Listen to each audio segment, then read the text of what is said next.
ਕਿ ਆਪਾਂ ਗੱਲ ਕਰਦੇ ਹਾਂ ਪੰਜਾਬ ਦੇ ਵਿੱਚ ਸਨਅਤ ਜਿਹੜੀ ਲੱਗਣੀ ਆ, ਇਹ ਹਰੇ ਪੇਪਰ ਦੇ ਰਾਹੀਂ ਲੱਗੀ ਹੈ, ਕੀ ਚੀਜ਼ ਹੈ ਹਰਾ ਪੇਪਰ? ਬਿਲਕੁਲ ਜੀ, ਮੁੱਖ ਮੰਤਰੀ ਭਗਵੰਤ ਮਾਨ ਹੋਰੀ ਕਹਿੰਦੇ ਹੁੰਦੇ ਸੀ ਹਰਾ ਪੈਨ ਚੱਲੂਗਾ। ਹੁਣ ਹਰਾ ਪੈਨ ਪਤਾ ਨਹੀਂ ਪੰਜਾਬ ਦੇ ਹਿੱਤ 'ਚ ਚੱਲ ਰਿਹਾ ਜਾਂ ਨਹੀਂ, ਪਰ ਹਰਾ ਸਟੈਂਪ ਪੇਪਰ ਜ਼ਰੂਰ ਆ ਗਿਆ। ਪੰਜਾਬ ਸਰਕਾਰ ਨੇ ਦਮ ਭਰਿਆ ਕਿ ਅਸੀਂ ਨਵੀਂ ਇੰਡਸਟਰੀ ਨੂੰ ਬੜਾ ਮਤਲਬ ਕਿ ਪੰਜਾਬ 'ਚ ਕਿਸੇ ਸਮੇਂ ਖਾਸਾ ਮੁੱਦਾ ਬਣਦਾ ਰਿਹਾ ਅਕਾਲੀ ਕਾਂਗਰਸ ਸਮੇਂ ਵੀ ਸਿੰਗਲ ਵਿੰਡੋ ਸਿਸਟਮ। ਇਹ ਸ਼ਬਦ ਸੁਣਿਆ ਹੋਣਾ ਕਿ ਸਾਰਾ ਕੰਮ ਤੁਹਾਡਾ ਇੱਕੋ ਖਿੜਕੀ ਤੇ ਆ ਕੇ ਹੋ ਜਾਊਗਾ। ਤੁਸੀਂ ਐਲਓਸੀ ਲੈਣੀ ਹੈ, ਤੁਸੀਂ ਪੋਲਿਊਸ਼ਨ ਸਰਟੀਫਿਕੇਟ ਲੈਣਾ ਹੈ, ਤੁਸੀਂ ਜ਼ਮੀਨ ਦੇ ਕਾਗਜ਼ ਪਾਸ ਕਰਾਉਣੇ ਨੇ, ਤੁਸੀਂ ਮਤਲਬ ਕਿ ਇਹਨੂੰ ਜੰਗਲਾਤ ਤੋਂ, ਇਹਨੂੰ ਖੇਤੀ ਵਾਲੀ ਜ਼ਮੀਨ ਤੋਂ ਇੰਡਸਟਰੀ ਜ਼ਮੀਨ 'ਚ ਬਦਲਣਾ ਹੈ। ਸਾਰਾ ਕੁਝ ਤੁਹਾਡਾ ਇੱਕੋ ਥਾਂ ਤੇ ਹੋ ਜਾਊਗਾ, ਸਾਰੇ ਵਿਭਾਗਾਂ ਦੀ। ਉਸੇ ਤਰ੍ਹਾਂ ਦਾ ਇਹ ਹੁਣ ਫਾਰਮੂਲਾ ਨਵਾਂ ਲਿਆਂਦਾ, ਕਹਿੰਦੇ ਸੀਐਲਯੂ ਹੈ ਨਾ, ਉਹਦੇ ਨਾਲ ਚਾਹੇ ਜੰਗਲਾਤ ਵਾਲੀ ਐਨਓਸੀ ਲੈਣੀ ਹੈ, ਚਾਹੇ ਤੁਸੀਂ ਪੋਲਿਊਸ਼ਨ ਕੰਟਰੋਲ ਬੋਰਡ ਵਾਲੀ ਪ੍ਰਦੂਸ਼ਣ ਵਾਲੀ ਐਨਓਸੀ ਲੈਣੀ ਹੈ, ਚਾਹੇ ਤੁਸੀਂ ਤਬਾਦਲਾ ਖੇਤੀਬਾੜੀ ਤੋਂ ਜ਼ਮੀਨ ਦਾ ਕਰਾਉਣਾ ਹੈ, ਚਾਹੇ ਹੋਰ ਵਿਭਾਗੀ ਇੰਡਸਟਰੀ ਦੀਆਂ ਲੈਣੀਆਂ ਨੇ, ਸਾਰਾ ਕੁਛ ਇੱਕੋ ਕਾਗਜ਼ ਤੇ ਹੋਊਗਾ। ਸਿਰਫ ਗ੍ਰੀਨ ਸਟੈਂਪ ਪੇਪਰ ਲੈਣਾ ਤੁਸੀਂ ਗ੍ਰੀਨ ਸਟੈਂਪ ਪੇਪਰ ਜਦੋਂ ਲਓਗੇ, ਉਹਦੇ ਨਾਂ ਤੇ ਤੁਹਾਡੀ ਜਦੋਂ ਰਜਿਸਟਰੀ ਹੋਊਗੀ, ਉਹਦੇ ਨਾਲ ਇਹ ਸਾਰੀਆਂ ਵਿਭਾਗਾਂ ਦੀਆਂ ਤੁਹਾਨੂੰ ਉੱਥੇ ਕਾਰਵਾਈ ਪਾਸ ਹੋ ਕੇ ਮਿਲ ਜਾਣਗੀਆਂ ਕਿ ਤੁਸੀਂ ਜਾ ਕੇ ਭਾਈ ਆਪਣੀ ਇੰਡਸਟਰੀ ਲਾਓ। ਤੇ ਜਦੋਂ ਇੰਡਸਟਰੀ ਥੋੜੀ ਸ਼ੁਰੂ ਹੋ ਗਈ, ਮਹੀਨੇ ਦੇ ਅੰਦਰ ਅੰਦਰ ਕਹਿੰਦੇ ਸਾਰੇ ਵਿਭਾਗ ਜਿਨ੍ਹਾਂ ਦੀ ਬਾਕੀਆਂ ਦੀਆਂ ਇੰਡਸਟਰੀ ਲੱਗਣ ਦੇ ਦੌਰਾਨ ਜਿਨ੍ਹਾਂ ਨੇ ਚੈੱਕ ਕਰਕੇ ਮਸ਼ੀਨਾਂ ਓਕੇ ਕਰਨੀਆਂ, ਸਾਰਾ ਚੈੱਕ ਕਰਨਾ, ਉਹ ਉਸੇ ਸਟੈਂਪ ਪੇਪਰ ਤੇ ਆਪਣੀਆਂ ਮੋਹਰ ਲਾ ਕੇ ਚੈੱਕ ਕਰੀ ਜਾਣਗੇ ਸਾਰਾ ਕੁਝ। ਤੇ ਉਹਦੇ ਨਾਲ ਤੁਸੀਂ ਫਿਰ ਮਤਲਬ ਕਿ ਕਿਤੇ ਧੱਕੇ ਖਾਣ ਦੀ ਲੋੜ ਨਹੀਂ। ਸਿਰਫ ਗ੍ਰੀਨ ਸਰਟੀਫਿਕੇਟ, ਗ੍ਰੀਨ ਜਿਹੜਾ ਉਹ ਸਟੈਂਪ ਪੇਪਰ ਹੈ ਉਹ ਖਰੀਦੋ, ਤੇ ਉਹਨੂੰ ਖਰੀਦ ਕੇ ਕਹਿੰਦੇ ਜੀ ਮਤਲਬ ਤੁਸੀਂ ਅਪਲਾਈ ਕਰ ਦਿਓ, ਤੇ 10 ਦਿਨਾਂ ਦੇ ਵਿੱਚ, 15 ਦਿਨਾਂ ਦੇ ਵਿੱਚ ਤੁਹਾਨੂੰ ਸਾਰੀ ਕਾਰਵਾਈ ਪੂਰੀ ਹੋ ਕੇ ਮਿਲੂਗੀ। ਪੰਜਾਬ 'ਚ ਇੰਡਸਟਰੀ ਨੂੰ ਕਹਿੰਦੇ 15 ਦਿਨਾਂ ਦੇ ਵਿੱਚ ਐਨਓਸੀ ਦੇਵਾਂਗੇ। ਭਗਵੰਤ ਮਾਨ ਨੇ ਖੁਦ ਵੀਡੀਓ ਵੀ ਜਾਰੀ ਕੀਤੀ ਤੇ ਪ੍ਰੈਸ ਦੇ ਨਾਲ ਆਪਣਾ ਖਬਰਾਂ ਵੀ ਜਾਰੀ ਕੀਤੀਆਂ ਲੋਕ ਸੰਪਰਕ ਵਿਭਾਗ ਨੇ ਕਿ ਸੀਐਲਯੂ ਤੋਂ ਲੈ ਕੇ ਵਾਤਾਵਰਨ ਤੱਕ ਦੀ ਸਾਰੀਆਂ ਐਨਓਸੀ ਦੀਆਂ ਫੀਸ ਸਾਰੀ ਇੱਕ ਗ੍ਰੀਨ ਸਟੈਂਪ ਪੇਪਰ ਰਾਹੀਂ ਜਮ੍ਹਾਂ ਹੋਊਗੀ।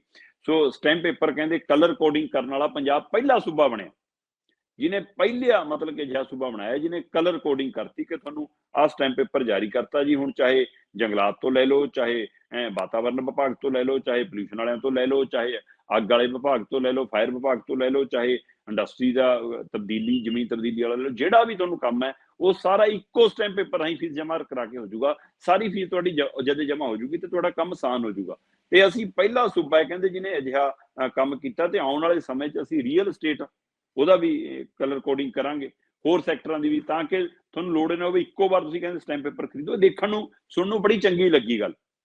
ਲੋਕਾਂ ਨੂੰ ਲੱਗਦਾ ਕਿ ਇਹਦੇ ਨਾਲ ਇੰਡਸਟਰੀ ਦੇ ਲਈ ਇੱਕ ਆਸਾਨ ਹੋਣ ਜਾ ਰਿਹਾ, ਕੰਮ ਆਸਾਨ ਹੋਣ ਜਾ ਰਿਹਾ। ਪਰ ਮੈਂ ਦੇਖ ਰਿਹਾ ਸੀਗਾ ਕਿ ਇਹਦੇ ਨਾਲ ਹੀ ਇੰਡਸਟਰੀਆਂ ਵਾਲੇ ਕੋਈ ਯੂਨੀਅਨਾਂ ਨੇ ਵਿਰੋਧ ਵੀ ਸ਼ੁਰੂ ਕਰਤਾ। ਲੁਧਿਆਣੇ ਦੀ ਵੱਡੀ ਯੂਨੀਅਨ ਹੈ ਜਿਹਨੇ ਵਿਰੋਧ ਸਾਹਮਣੇ ਆ ਕੇ ਕੀਤਾ ਕਿ ਇਹ ਤਰੀਕਾ ਲੁੱਟਣ ਦਾ ਹੈ। ਉਹ ਕਹਿੰਦੇ ਜੀ ਇਹ ਕਲਰ ਕੋਡਿੰਗ ਨਾਲ ਸਾਨੂੰ ਫਾਇਦਾ ਘੱਟ ਹੈ, ਨੁਕਸਾਨ ਵੱਧ ਹੈ। ਕਹਿੰਦੇ ਅੱਗੇ ਪੜਾਅ ਦਰ ਪੜਾਅ ਸਾਡਾ ਸਿਸਟਮ ਹੁੰਦਾ ਹੈ ਕਿ ਜਿਹੜੀ ਚੀਜ਼ ਸਾਡੀ ਅਸੀਂ ਕੰਪਲੀਟ ਕਰ ਲਈ, ਅਸੀਂ ਉਹਦੀ ਫੀਸ ਭਰਦੇ ਹਾਂ। ਅਜੇ ਅਸੀਂ ਮਸ਼ੀਨ ਖਰੀਦੀ ਨਹੀਂ, ਜ਼ਮੀਨ ਤੇ ਇਮਾਰਤ ਬਣੀ ਨਹੀਂ, ਫੈਕਟਰੀ ਲੱਗਣ ਨੂੰ ਸਾਲਾਂ ਲੱਗ ਜਾਣੇ, ਤੁਸੀਂ ਕਹਿੰਦੇ ਹੋ ਕਿ ਕਾਗਜ਼ ਖਰੀਦ ਕੇ ਹੀ ਸਾਰੀ ਫੀਸ ਜਮ੍ਹਾਂ ਕਰਾ ਦਿਓ। ਕਹਿੰਦੇ ਐਡਵਾਂਸ ਦੇ ਵਿੱਚ ਸਾਰੀਆਂ ਫੀਸਾਂ ਲੈ ਕੇ ਕੱਲ ਨੂੰ ਇੰਡਸਟਰੀ ਸਾਡੀ ਚੱਲ ਨਾ ਸਕੇ, ਚਾਲੂ ਨਾ ਹੋਵੇ, ਕੋਈ ਮੁਸ਼ਕਲ ਆ ਜਾਣ, ਤੇ ਫੀਸ ਤੁਸੀਂ ਲੈ ਕੇ ਤੁਸੀਂ ਤਾਂ ਵਿਹਲੇ ਹੋ ਗਏ। ਸੋ ਕਹਿੰਦੇ ਕਿ ਇਹ ਕਿਹੜਾ ਤਰੀਕਾ ਕਿ ਪਹਿਲੇ ਦਿਨ ਹੀ ਸਾਰੀਆਂ ਫੀਸਾਂ ਜਮ੍ਹਾਂ ਕਰੋ। ਕਹਿੰਦੇ ਸਰਕਾਰ ਨੇ ਦਮ ਤਾਂ ਇਹ ਭਰਿਆ ਸੀ ਕਿ ਤੁਹਾਨੂੰ ਰਾਹਤ ਦੇਵਾਂਗੇ ਫੀਸਾਂ 'ਚ, ਤੁਹਾਨੂੰ ਆਉਣ ਦੇ ਲਈ ਸਹੂਲਤ ਦੇਵਾਂਗੇ, ਉਹਦੇ ਵਿੱਚ ਫੀਸਾਂ ਕੁਝ ਮਾਫ ਕਰਾਂਗੇ, ਕੋਈ ਛੂਟ ਦੇਵਾਂਗੇ। ਕਹਿੰਦੇ ਆਹ ਕਿਹੜਾ ਤਰੀਕਾ ਕਿ ਪਹਿਲਾਂ ਹੀ ਜੇ ਵੱਢ ਲਓ ਇੰਡਸਟਰੀਜ਼ ਦੀ। ਸੋ ਇਹ ਕਹਿੰਦੇ ਕੋਈ 500, 1000, 2000 ਵਾਲਾ ਤਾਂ ਮਾਮਲਾ ਨਹੀਂ, ਲੱਖਾਂ ਕਰੋੜਾਂ 'ਚ ਜਾਣੀਆਂ ਨੇ ਫੀਸਾਂ। ਸੋ ਇਸ ਲਈ ਉਹ ਉਹਨਾਂ ਨੇ ਵਿਰੋਧ ਸ਼ੁਰੂ ਕਰਤਾ। ਹੁਣ ਇਸ ਤਰ੍ਹਾਂ ਆਉਣ ਵਾਲੇ ਦਿਨਾਂ ਦੇ ਵਿੱਚ ਇਸ ਨੂੰ ਲੈ ਕੇ ਕੀ ਮਾਹੌਲ ਬਣਦਾ ਦੇਖਣ ਵਾਲੀ ਗੱਲ ਹੈ। ਜਦੋਂ ਕਿ ਪੰਜਾਬ ਸਰਕਾਰ ਵੱਲੋਂ ਕੱਲ ਇਸ ਗੱਲ ਨੂੰ ਲੈ ਕੇ ਬਹੁਤ ਮਤਲਬ ਕਿ ਆਪਣਾ ਦਮ ਭਰਿਆ ਗਿਆ ਕਿ ਅਸੀਂ ਇੱਕ ਬੜੀ ਨਵੇਕਲੀ ਪਹਿਲ ਕਦਮੀ ਜੋ ਭਾਰਤ 'ਚ ਕਦੇ ਨਹੀਂ ਹੋਈ, ਅਸੀਂ ਉਸ ਤਰ੍ਹਾਂ ਦੀ ਨਵੀਂ ਪਹਿਲ ਕਦਮੀ ਕਲਰ ਕੋਡਿੰਗ ਰਾਹੀਂ ਪਹਿਲੀ ਵਾਰ ਇੰਡਸਟਰੀ ਨੂੰ ਰਾਹਤ ਦੇਣ ਜਾ ਰਹੇ ਹਾਂ। ਤੇ ਉਧਰ ਵਪਾਰੀ ਕਹਿੰਦੇ ਨਹੀਂ ਜੀ, ਸਾਡੇ ਨਾਲ ਧੋਖਾ ਹੋਣ ਜਾ ਰਿਹਾ ਕਿ ਸਾਡੇ ਤੋਂ ਪਹਿਲਾਂ ਹੀ ਪਹਿਲੇ ਦਿਨੇ ਕਾਗਜ਼ ਖਰੀਦਣ ਲੱਗੀ ਸਾਡੀ ਜੇਬ ਵੱਢ ਲਈ ਜਾਣੀ ਆ, ਤੇ ਬਾਅਦ ਚੋਂ ਇੰਡਸਟਰੀ ਲੱਗੇ ਚਾਹੇ ਨਾ ਲੱਗੇ, ਚਾਹੇ ਕੋਈ ਮਸਲਾ ਹੋਵੇ ਨਾ ਹੋਵੇ, ਬਾਅਦ ਦੀਆਂ ਗੱਲਾਂ। ਇੱਕ ਵਾਰ ਮੋਹਰ ਲਵਾ ਲਓ ਤੇ ਕਹਿੰਦੇ ਜੀ ਫਿਰ ਬਾਅਦ ਚੋਂ ਫੀਸਾਂ ਭਰ ਦਿਓ, ਬਾਅਦ ਚੋਂ ਫਿਰ ਬਾਕੀ ਗੱਲਾਂ ਬਾਅਦ ਚੋਂ ਦੇਖਾਂਗੇ। ਬਾਕੀ ਗੱਲਾਂ 'ਚ ਕਹਿੰਦੇ ਵਿਭਾਗਾਂ ਵਾਲਿਆਂ ਨੇ ਫਿਰ ਨੁਕਸ ਕੱਢੀ ਜਾਣੇ ਆ ਕਿ ਨਾ ਅਸੀਂ ਨਹੀਂ ਲਾਉਂਦੇ ਸਟੈਂਪ ਪੇਪਰ ਤੇ ਮੋਹਰ, ਪਹਿਲਾਂ ਹੁਣ ਸਾਡੀ ਸੇਵਾ ਕਰੋ। ਤੇ ਕਹਿੰਦੇ ਫਿਰ ਉੱਥੇ ਅਸੀਂ ਕੀ ਕਰਾਂਗੇ। ਸੋ ਇਸ ਲਈ ਇਹ ਸਵਾਲ ਬਹੁਤ ਵੱਡਾ ਅੱਜ ਖੜਾ ਹੋ ਗਿਆ। ਸੋ ਆਉਣ ਵਾਲੇ ਦਿਨਾਂ 'ਚ ਇਹ ਕਿੱਧਰ ਨੂੰ ਫਾਇਦੇ 'ਚ ਜਾਂਦਾ, ਪੰਜਾਬ ਦੇ ਨੁਕਸਾਨ 'ਚ ਜਾਂਦਾ। ਇੰਡਸਟਰੀ ਆਉਣ 'ਚ ਸਹੀ ਹੋਊਗਾ, ਇੰਡਸਟਰੀ ਪਹਿਲਾਂ ਹੀ ਉਜੜੀ ਹੋਈ ਹੈ, ਉਸ ਜਿਹੜੀ ਬਚੀ ਹੈ ਉਹਨੂੰ ਬਚਾਉਣ 'ਚ ਸਹੀ ਹੋਊਗਾ, ਇਹ ਦੇਖਣ ਵਾਲੀ ਗੱਲ ਹੈ। ਫਿਲਹਾਲ ਸਰਕਾਰ ਨੇ ਕਿਹਾ ਕਿ ਸਾਡਾ ਉਦਮ ਕਾਬਲੇ ਤਾਰੀਫ ਹੈ, ਤੇ ਕੁਝ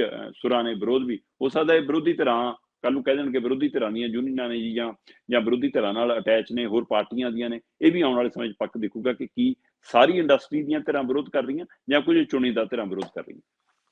ਬਿਲਕੁਲ ਜੀ, ਕੱਲ ਨੂੰ ਕੋਈ ਪਤਾ ਨੀਗਾ ਵੀ ਇਹ ਪੇਪਰ ਵਿਕਣ ਵੀ ਲੱਗ ਜਾਣ। ਹੂੰ, ਹੂੰ। ਕੱਲਾ-ਕੱਲਾ ਇਹ ਤੇ ਲੈ ਲਵੇ ਸਾਰਾ ਕੁਛ।